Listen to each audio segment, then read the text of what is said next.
ಅಗ್ರಹಾರದಲ್ಲಿರುವಂಥ ಕೇಂದ್ರ ಕಾರಾಗೃಹ ಇಲ್ಲಿ ದರ್ಶನ್ ಹಾಗೂ ಇನ್ನಿತರ ರೌಡಿ ಶೀಟರ್ಗಳು ಅಲ್ಲಿ ಕುಡಿದು ಕಾಫಿಯನ್ನು ಕುಡಿದು ಸಿಗರೇಟ್ ಸೇದ ವಿಚಾರವಾಗಿ ಸಾಕಷ್ಟು ಚರ್ಚೆ ಆಗಿತ್ತು.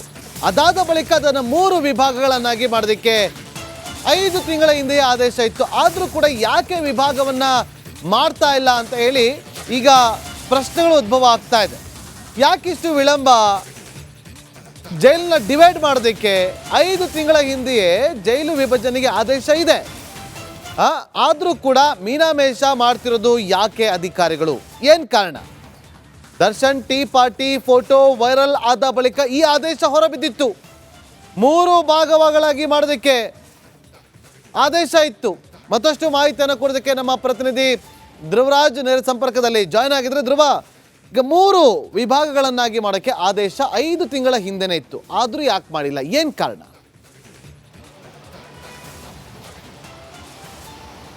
ಎಸ್ ನಾಗೇಂದ್ರ, ಯಾವಾಗ ಪರಪ್ಪನ ಅಗ್ರಹಾರದಲ್ಲಿ ನಟ ದರ್ಶನ್ ಅವರಿಗೆ ರಾಜ್ಯಾತಿಥ್ಯವನ್ನ ನೀಡಿರುವ ಪ್ರಕರಣ ಹೊರಗೆ ಬಂತು, ಅದಾದ ನಂತರ ಜೈಲನ್ನ ಸುಧಾರಣೆ ಮಾಡಬೇಕು ಅನ್ನುವಂಥ ನಿಟ್ಟಿನಲ್ಲಿ ಸಾಕಷ್ಟು ಕ್ರಮವನ್ನ ಕೂಡ ಕೈಗೊಂಡಿದ್ರು. ಅದರಲ್ಲಿ ಮುಖ್ಯವಾಗಿ ಆ ಪ್ರಕರಣದಲ್ಲಿ ತಲೆದಂಡವಾಗಿ ಜೈಲಿನ ಹಿರಿಯ ಅಧಿಕಾರಿಗಳನ್ನೇ ಕಳಿಸಿದ್ರು. ಸೂಪರಿಂಟೆಂಡೆಂಟ್ ಇಂದ ಹಿಡಿದು ಉನ್ನತ ಅಧಿಕಾರಿಗಳನ್ನ ಕೂಡ ಜೈಲಿನಿಂದ ಬೇರೆ ಕಡೆ ವರ್ಗಾವಣೆಯನ್ನ ಕೂಡ ಮಾಡಿದ್ರು. ಕೆಲವೊಂದಿಷ್ಟು ಅಧಿಕಾರಿಗಳನ್ನ ಅಮಾನತು ಮಾಡಿದ್ರು. ಇದರ ಇನ್ನೊಂದು ಅಂದ್ರೆ ಆ ಜೈಲಿಗೆ ಹೊಸ ಅಧಿಕಾರಿಗಳನ್ನು ಕೂಡ ನೇಮಿಸಿ ಆದೇಶವನ್ನ ಹೊರಡಿಸಿದ್ರು.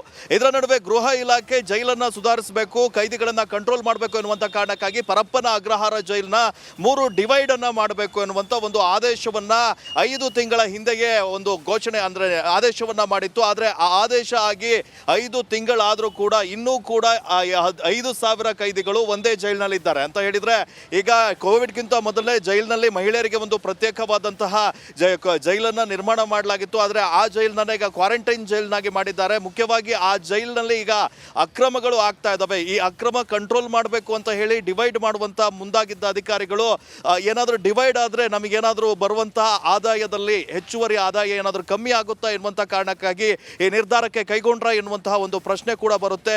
ಇದಕ್ಕೆ ಸಂಬಂಧಪಟ್ಟ ಹಾಗೆ ಜೈಲಿನ DIG ಅವರು ಈ ಬಗ್ಗೆ ಗಮನವನ್ನು ಹರಿಸಬೇಕಾಗಿದೆ. ಮಾಲಿನಿ ಕೃಷ್ಣಮೂರ್ತಿ ಅವರು ಈ ಬಗ್ಗೆ ಯಾವ ತರಹದ ನಿರ್ಧಾರವನ್ನ ಕೈಗೊಳ್ತಾರೆ ಅನ್ನುವಂಥದ್ದನ್ನ ಕಾದು ನೋಡಬೇಕಾಗಿದೆ. ಆದ್ರೆ ಈ ಜೈಲಿನ 3 ಡಿವೈಡ್ ಅನ್ನ ಮಾಡಬೇಕು ಅನ್ಕೊಂಡಿದ್ರು ನೋಡಿ. ಒಂದು ಸಜಾ ಕೈದಿಗಳಿಗೆ, ಸಜಾ ಬಂದಿಗಳಿಗೆ ಒಂದು, ಆನಂತರ ವಿಚಾರಣಾ ದಿನ ಕೈದಿಗಳಿಗೆ ಮತ್ತೆ ಮಹಿಳಾ ಕೈದಿಗಳಿಗೆ 3 ಡಿವೈಡ್ ಮಾಡಿ ಅವರಿಗೆ ಪ್ರತ್ಯೇಕವಾದ ಸೆಕ್ಯೂರಿಟಿ ಮತ್ತೆ ಯಾರನ್ನ ಭೇಟಿ ಆಗಬಾರ್ದು ಎನ್ನುವಂಥ ಕಾರಣಕ್ಕಾಗಿ ಈ ಎಲ್ಲ ನಿಯಮವನ್ನ ತಂದಿದ್ರು. ಈಗ ಮತ್ತೆ ಆ ನಿಯಮ ಜಾರಿಗೆ ಬರ್ದಿರೋದು ನೋಡಿದ್ರೆ ಜೈಲಿನ ಆಡಳಿತ ಇನ್ನೂ ಸುಧಾರಿಸಿಲ್ವಾ ಅನ್ನುವಂಥ ಪ್ರಶ್ನೆ ಇಲ್ಲಿ ಮೂಡುತ್ತೆ. Nagendra, okay, thank you Dhruvaraj ನಿಮ್ಮೆಲ್ಲ ಮಾಹಿತಿಗಾಗಿ. ಅಗ್ರಹಾರದಲ್ಲಿರುವಂಥ ಕೇಂದ್ರ ಕಾರಾಗೃಹ ಇಲ್ಲಿ ದರ್ಶನ್ ಹಾಗೂ ಇನ್ನಿತರ ರೌಡಿ ಶೀಟರ್ಗಳು ಅಲ್ಲಿ ಕುಡಿದು ಕಾಫಿಯನ್ನು ಕುಡಿದು ಸಿಗರೇಟ್ ಸೇದ ವಿಚಾರವಾಗಿ ಸಾಕಷ್ಟು ಚರ್ಚೆ ಆಗಿತ್ತು. ಅದಾದ ಬಳಿಕ ಅದನ್ನು 3 ವಿಭಾಗಗಳನ್ನಾಗಿ ಮಾಡೋದಕ್ಕೆ 5 ತಿಂಗಳ ಹಿಂದೆಯೇ ಆದೇಶ ಇತ್ತು. ಆದರೂ ಕೂಡ ಯಾಕೆ ವಿಭಾಗವನ್ನು ಮಾಡ್ತಾ ಇಲ್ಲ ಅಂತ ಹೇಳಿ ಈಗ ಪ್ರಶ್ನೆಗಳು ಉದ್ಭವ ಆಗ್ತಾ ಇದೆ. ಯಾಕಿಷ್ಟು ವಿಳಂಬ? ಜೈಲನ್ನ ಡಿವೈಡ್ ಮಾಡೋದಕ್ಕೆ 5 ತಿಂಗಳ ಹಿಂದೆಯೇ ಜೈಲು ವಿಭಜನೆಗೆ ಆದೇಶ ಇದೆ. ಆದರೂ ಕೂಡ ಮೀನಾಮೇಷ ಮಾಡ್ತಿರೋದು ಯಾಕೆ ಅಧಿಕಾರಿಗಳು? ಏನು ಕಾರಣ? Darshan tea party photo viral ಆದ ಬಳಿಕ ಈ ಆದೇಶ ಹೊರಬಿದ್ದಿತ್ತು. 3 ಭಾಗಗಳಾಗಿ ಮಾಡೋದಕ್ಕೆ ಆದೇಶ ಇತ್ತು. ಮತ್ತಷ್ಟು ಮಾಹಿತಿಯನ್ನು ಕೊಡೋದಕ್ಕೆ ನಮ್ಮ ಪ್ರತಿನಿಧಿ ಧ್ರುವರಾಜ್ ನೇರ ಸಂಪರ್ಕದಲ್ಲಿ ಜಾಯ್ನ್ ಆಗಿದ್ರೆ. ಧ್ರುವ, ಈಗ 3 ವಿಭಾಗಗಳನ್ನಾಗಿ ಮಾಡೋಕ್ಕೆ ಆದೇಶ 5 ತಿಂಗಳ ಹಿಂದೆನೇ ಇತ್ತು, ಆದರೂ ಯಾಕೆ ಮಾಡಿಲ್ಲ? ಏನು ಕಾರಣ?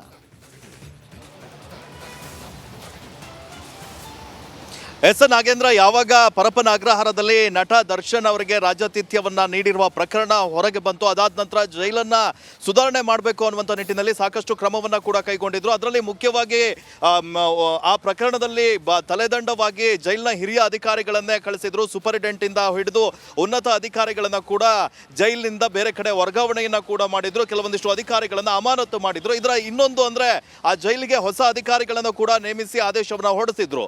ಇದರ ನಡುವೆ ಗೃಹ ಇಲಾಖೆ ಜೈಲನ್ನ ಸುಧಾರಿಸಬೇಕು, ಕೈದಿಗಳನ್ನ ಕಂಟ್ರೋಲ್ ಮಾಡಬೇಕು ಎನ್ನುವಂತ ಕಾರಣಕ್ಕಾಗಿ ಪರಪ್ಪನ ಅಗ್ರಹಾರ ಜೈಲನ್ನ 3 ಡಿವೈಡ್ ಅನ್ನ ಮಾಡಬೇಕು ಎನ್ನುವಂತ ಒಂದು ಆದೇಶವನ್ನ 5 ತಿಂಗಳ ಹಿಂದೆಯೇ ಒಂದು ಘೋಷಣೆ ಅಂದ್ರೆ ಆದೇಶವನ್ನ ಮಾಡಿತ್ತು. ಆದ್ರೆ ಆ ಆದೇಶ ಆಗಿ 5 ತಿಂಗಳಾದ್ರೂ ಕೂಡ ಇನ್ನೂ ಕೂಡ 5,000 ಕೈದಿಗಳು ಒಂದೇ ಜೈಲಿನಲ್ಲಿದ್ದಾರೆ ಅಂತ ಹೇಳಿದ್ರೆ, ಈಗ ಕೋವಿಡ್ಗಿಂತ ಮೊದಲೇ ಜೈಲಿನಲ್ಲಿ ಮಹಿಳೆಯರಿಗೆ ಒಂದು ಪ್ರತ್ಯೇಕವಾದಂತಹ ಜೈಲನ್ನ ನಿರ್ಮಾಣ ಮಾಡಲಾಗಿತ್ತು. ಆದ್ರೆ ಆ ಜೈಲನ್ನ ಈಗ ಕ್ವಾರಂಟೈನ್ ಜೈಲ್ನಾಗಿ ಮಾಡಿದ್ದಾರೆ. ಮುಖ್ಯವಾಗಿ ಆ ಜೈಲಿನಲ್ಲಿ ಈಗ ಅಕ್ರಮಗಳು ಆಗ್ತಾ ಇದ್ದಾವೆ. ಈ ಅಕ್ರಮ ಕಂಟ್ರೋಲ್ ಮಾಡಬೇಕು ಅಂತ ಹೇಳಿ ಡಿವೈಡ್ ಮಾಡುವಂತ ಮುಂದಾಗಿದ್ದ ಅಧಿಕಾರಿಗಳು ಏನಾದರೂ ಡಿವೈಡ್ ಆದರೆ ನಮಗೇನಾದರೂ ಬರುವಂತಹ ಆದಾಯದಲ್ಲಿ ಹೆಚ್ಚುವರಿ ಆದಾಯ ಏನಾದರೂ ಕಮ್ಮಿ ಆಗುತ್ತಾ ಎನ್ನುವಂಥ ಕಾರಣಕ್ಕಾಗಿ ಈ ನಿರ್ಧಾರಕ್ಕೆ ಕೈಗೊಂಡ್ರ ಎನ್ನುವಂತಹ ಒಂದು ಪ್ರಶ್ನೆ ಕೂಡ ಬರುತ್ತೆ.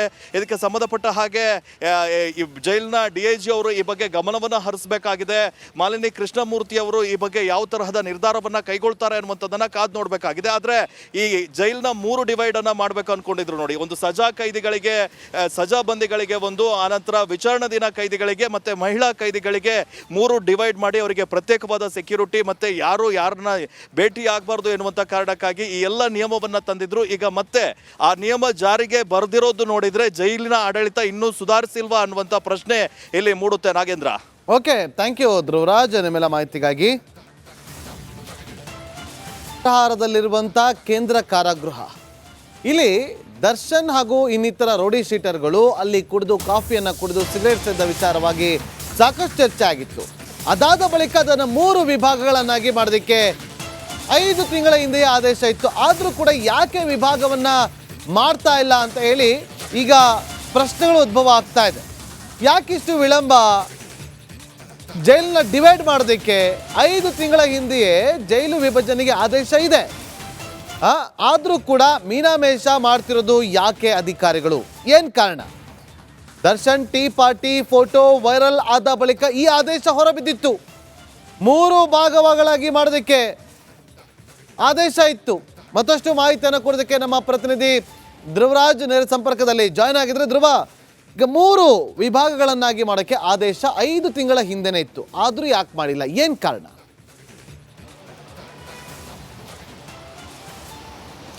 ನಾಗೇಂದ್ರ, ಯಾವಾಗ ಪರಪ್ಪನ ಅಗ್ರಹಾರದಲ್ಲಿ ನಟ ದರ್ಶನ್ ಅವರಿಗೆ ರಾಜಾತಿಥ್ಯವನ್ನ ನೀಡಿರುವ ಪ್ರಕರಣ ಹೊರಗೆ ಬಂತು, ಅದಾದ ನಂತರ ಜೈಲನ್ನ ಸುಧಾರಣೆ ಮಾಡಬೇಕು ಅನ್ನುವಂಥ ನಿಟ್ಟಿನಲ್ಲಿ ಸಾಕಷ್ಟು ಕ್ರಮವನ್ನ ಕೂಡ ಕೈಗೊಂಡಿದ್ರು. ಅದರಲ್ಲಿ ಮುಖ್ಯವಾಗಿ ಆ ಪ್ರಕರಣದಲ್ಲಿ ತಲೆದಂಡವಾಗಿ ಜೈಲಿನ ಹಿರಿಯ ಅಧಿಕಾರಿಗಳನ್ನೇ ಕಳಿಸಿದ್ರು. ಸೂಪರಿಂಟೆಂಡೆಂಟ್ ಇಂದ ಹಿಡಿದು ಉನ್ನತ ಅಧಿಕಾರಿಗಳನ್ನ ಕೂಡ ಜೈಲಿನಿಂದ ಬೇರೆ ಕಡೆ ವರ್ಗಾವಣೆಯನ್ನ ಕೂಡ ಮಾಡಿದ್ರು. ಕೆಲವೊಂದಿಷ್ಟು ಅಧಿಕಾರಿಗಳನ್ನ ಅಮಾನತು ಮಾಡಿದ್ರು. ಇದರ ಇನ್ನೊಂದು ಅಂದ್ರೆ ಆ ಜೈಲಿಗೆ ಹೊಸ ಅಧಿಕಾರಿಗಳನ್ನು ಕೂಡ ನೇಮಿಸಿ ಆದೇಶವನ್ನ ಹೊರಡಿಸಿದ್ರು.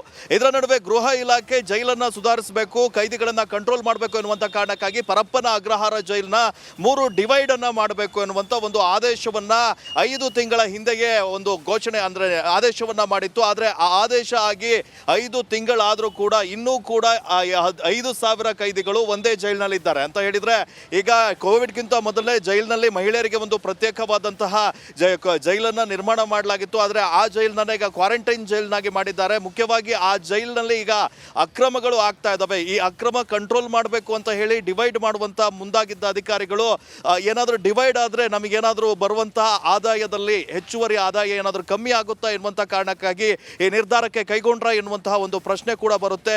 ಇದಕ್ಕೆ ಸಂಬಂಧಪಟ್ಟ ಹಾಗೆ ಈ ಜೈಲಿನ DIG ಅವರು ಈ ಬಗ್ಗೆ ಗಮನವನ್ನು ಹರಿಸಬೇಕಾಗಿದೆ. ಮಾಲಿನಿ ಕೃಷ್ಣಮೂರ್ತಿ ಅವರು ಈ ಬಗ್ಗೆ ಯಾವ ತರಹದ ನಿರ್ಧಾರವನ್ನ ಕೈಗೊಳ್ತಾರೆ ಅನ್ನುವಂಥದ್ದನ್ನ ಕಾದು ನೋಡಬೇಕಾಗಿದೆ. ಆದರೆ ಈ ಜೈಲಿನ 3 ಡಿವೈಡ್ ಅನ್ನ ಮಾಡಬೇಕು ಅನ್ಕೊಂಡಿದ್ರು ನೋಡಿ. ಒಂದು ಸಜಾ ಕೈದಿಗಳಿಗೆ, ಸಜಾ ಬಂದಿಗಳಿಗೆ ಒಂದು, ಆನಂತರ ವಿಚಾರಣಾ ದಿನ ಕೈದಿಗಳಿಗೆ ಮತ್ತೆ ಮಹಿಳಾ ಕೈದಿಗಳಿಗೆ 3 ಡಿವೈಡ್ ಮಾಡಿ ಅವರಿಗೆ ಪ್ರತ್ಯೇಕವಾದ ಸೆಕ್ಯೂರಿಟಿ ಮತ್ತೆ ಯಾರನ್ನ ಭೇಟಿ ಆಗಬಾರ್ದು ಎನ್ನುವಂಥ ಕಾರಣಕ್ಕಾಗಿ ಈ ಎಲ್ಲ ನಿಯಮವನ್ನ ತಂದಿದ್ರು. ಈಗ ಮತ್ತೆ ಆ ನಿಯಮ ಜಾರಿಗೆ ಬರೆದಿರೋದು ನೋಡಿದ್ರೆ ಜೈಲಿನ ಆಡಳಿತ ಇನ್ನೂ ಸುಧಾರಿಸಿಲ್ವಾ ಅನ್ನುವಂಥ ಪ್ರಶ್ನೆ ಇಲ್ಲಿ ಮೂಡುತ್ತೆ. Nagendra. Okay, thank you Dhruvaraj ನಿಮ್ಮೆಲ್ಲ ಮಾಹಿತಿಗಾಗಿ.